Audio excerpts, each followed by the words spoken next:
মা সারাটা জীবন নিজে খেয়ে না খেয়ে সন্তানকে লালন পালন করে, শেষ বয়সে এই বাপ মাকে দেখার কেউ থাকে না। নিজে যখন হাঁটতে পারতো না, বাবা ওর হাত ধরে হাঁটায়। বাবা যখন হাঁটতে পারে না, বাবার হাতে একটা লাঠি ধরা দেয়, ও হাত ধরে হাঁটাতে পারে না।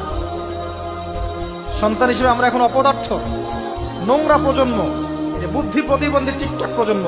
না জানে বাপের সম্মান, না জানে মায়ের সম্মান, না জানে বাপ কি জিনিস, না জানে মা কি জিনিস। যাদের বাবা মা নাই তারা জানে বাবা মা কি জিনিস।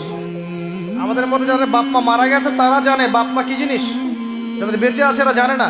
নবী সাল্লাল্লাহু আলাইহি ওয়াসাল্লাম বলেছেন, ওই ব্যক্তির জন্য ধ্বংস যে ব্যক্তি পিতা মাতাকে পেয়েছে, তাদের খেদমত করে জান্নাত লাভ করতে পারে নাই।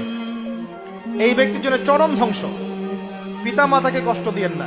মায়ের প্রসব বেদনার একটা সেকেন্ডের ঋণ আপনি শোধ করতে পারবেন না। লুকমান আলাইহিস সালাম তার সন্তানকে বলছেন, ইয়া বুনাই লা তুশরিক বিল্লাহ ইন্নাশ শিরকা লাযুলমুন আযীম ওয়া ওয়াসাইনা লিল ইনসানা